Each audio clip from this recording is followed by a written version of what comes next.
ஜெயஹிந்த். அனைவருக்கும் வணக்கம். இன்று மக்கள் கல்வி உரிமை சட்டம் என்றால் என்பதை தெரிந்து கொள்வதற்கு ஆர்டிஐ என்றால் மக்களுக்கு எடுத்துரைப்பதற்காக நம்முடன் அகில இந்திய ஃபார்வர்ட் பிளாக் இயக்கத்தின் தேனி மாவட்ட செயலாளர் மதிப்புக்குரிய அண்ணன் எம்பிஎஸ் முருகன் அவர்கள் நம்முடன் கலந்துரையாட இருக்கின்றார்.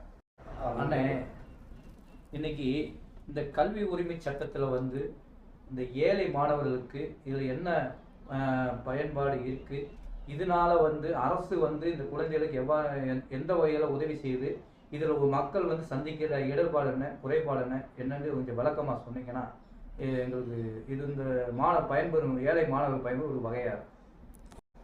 வணக்கம் தம்பி. ஆர்டிஇனா என்ன விளக்கம்னு கேட்டீங்க.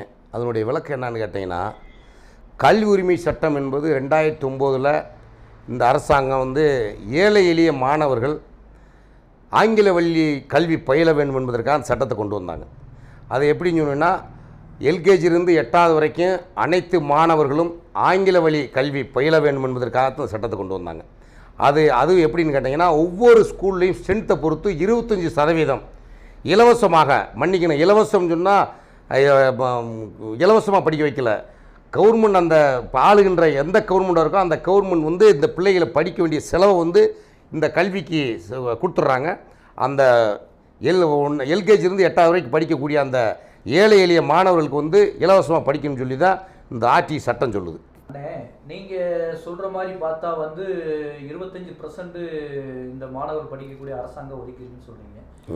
அப்படி பார்க்கும் பட்சத்தில் நீங்கள் இந்த தேனி மாவட்டத்தில் குறைந்தபட்சம் ஒரு 3000 குழந்தைகளாவது இந்த திட்டத்தின் கீழே பயன்பெறணும். ஆனால் எனக்கு தெரிஞ்சு ஒரு 300 பிள்ளைங்க கூட இங்கே இந்த தேனி மாவட்டம் படித்த மாதிரி தெரியல. இது எங்கே தப்பு நடக்குது? இதில் யாருனால மூடி மறைக்கப்படுது? மக்களுக்கு விழிப்புணர்ச்சி இல்லையா? அரசாங்கம் இது மக்களுக்கு எடுத்து சொல்லலையா? தம்பி, முதல்ல ஸ்ட்ரென்த்தில் தான் ஆரம்பிக்குது. பார்த்தீங்கன்னா ஒவ்வொரு ஸ்கூல்லையும் 250 300 பிள்ளைய படிக்கிறாங்க. ஆனால் காட்டுறது அந்த அதிகாரிகிட்ட காட்டுறது 20 பிள்ளைகளை தான் காட்டுறான். நம்மளுக்கு பார்த்தீங்கன்னா 150% பார்த்தீங்கன்னா 25% பிள்ளைய படிக்கணும்னு சொன்னால் 40 பிள்ளைய படிக்கணும் ஒவ்வொரு ஸ்கூல்லையும். அதில் பார்த்தீங்கன்னா நம்மளுக்கு 5 பிள்ளைய தான் ஒவ்வொரு ஸ்கூல்லையும் காட்டுறான். இதில் பார்த்துக்குங்க அந்த திருட்டுத்தனத்தை. இந்த திருட்டுத்தனம் எங்கேருந்து ஆரம்பிக்குதுன்னு கேட்டிங்கன்னா, அனைத்து அதிகாரிகளும் எந்த அதிகாரின்னு சொன்னீங்கன்னா, அந்த கல்வித்துறை அதிகாரி இருக்காங்க பாருங்கள், அந்த அதிகாரிகள் சப்போர்ட்டில் தான் இந்த ஸ்கூலில் இந்த திருட்டுத்தனம் நடக்குது. புரிஞ்சுக்கிட்டிங்களா? அது ஒரு தப்பு தம்பி. அடுத்து ஒரு தப்பு நடக்குது எப்படின்னு கேட்டிங்கன்னா, ஒரே நாளையில் 3 ஸ்கூலில் அந்த ஏழை மாணவர்கள் படிக்கக்கூடிய அந்த இன்டர்வியூ 3 ஸ்கூலில் வைக்கிறேன். 3 ஸ்கூலில் வச்சான்னு பார்த்தீங்கன்னா, இப்போ மேரி மாதா இருக்குது, கம்மவர் இருக்குது, வேலம்மாள் இருக்குது. 3 ஸ்கூலில் ஒரு மாணவர் அதே டயத்தில் அந்த 10:30 மணின்னு சொன்னால் 10:30 மணிக்கு போய் அட்டன் பண்ண முடியாது. அதிலே என்ன பண்ணேன், ஒரு ஸ்கூலில் அந்த பையன் அட்டன் பண்ணியிருப்பான், 2 ஸ்கூலில் அதை தவிர்த்துடுறான். அப்போ அவருடைய இது முடிஞ்சிருது. இதில் எப்படி தவறு நடக்குதுன்னு பார்த்துக்கிட்டுங்க. அடுத்த கட்ட ஏமாத்தல் எப்படின்னு கேட்டிங்கன்னா, இந்த வந்திருக்காங்கள மாணவர்கள் அதை அப்புறம் எப்படி தேர்ந்தெடுக்கணும்னு சொன்னிங்கன்னா, அதை பேரில் சொல்லிகிட்டே எழுதணும். அதை அவங்க அப்படி எழுதுறதில்ல. இந்த குதிரைக்கு நம்பர் எழுதுகிற மாதிரி ஒவ்வொரு நம்பராக எழுதுறேன். அப்போ இதிலே ஒரு ஏமாத்தல் இருக்குது, பார்த்துக்குங்க. இப்போ பார்த்தீங்கன்னா முதல்ல அந்த நம்பர் எழுதி குலுக்கு சீட்டு போட்டாங்க பாருங்கள், அதில் ஒரு தவறு. இந்த அடுத்து என்ன நடக்கும்னு கேட்டிங்கன்னா, அந்த குலுக்கு சீட்டு போட்டு அந்த நம்பர் எடுக்கிறான் பாருங்கள், அதில் என்ன பண்ணுவேன், ஆல்ரெடி அவன் ஒரு இது தயார் பண்ணி வச்சுருப்பேன்.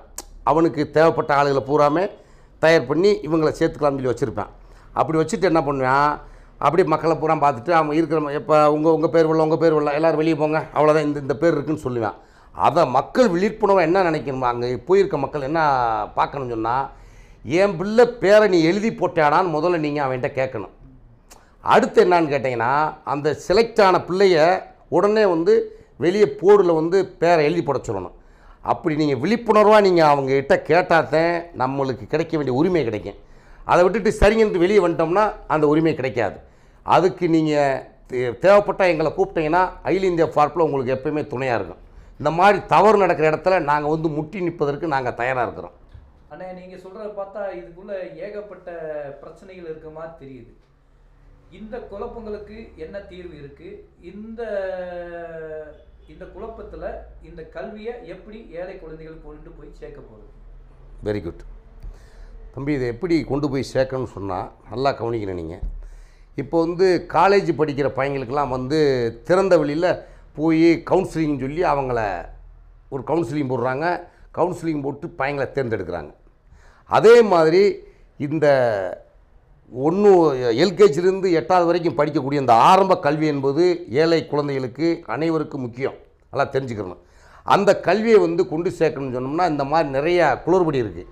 இதை பூரா தீர்க்கணும்னு சொன்னால் திறந்த வழியில் ஆர்டி ஆஃபீஸ் இருக்குது, இல்லை ஆர்டிஓ இருக்குது, இல்லை சப் கலெக்டர் ஆஃபீஸ் இருக்குது, இல்லை கலெக்டர் ஆஃபீஸ்க்குள்ளே ஒரு ஆஃபீஸர் இருக்காங்க. அந்த மாதிரி இடங்களில், பொது இடங்களில் இந்த மாதிரி கல்வி நிறுவனங்களை எல்லாத்தையும் அங்கே ஒன்று சேர்த்து இவங்களுக்கு ஒரு கவுன்சிலிங் மாதிரி கொடுத்து இந்த ஏழை எளிய மாணவர்களை அங்கே வர சொல்லி இவங்களுக்கு மொத்தமாக அந்த இடத்துல கவுன்சிலிங் கொடுத்து இவங்க பேர்கள் எழுதி போட்டு ஒரு பொது இடங்களில் ஒரு அதிகாரி மாதிரி பண்ணோம்னா இந்த திருட்டுத்தனம் கொஞ்சம் நிற்கும்.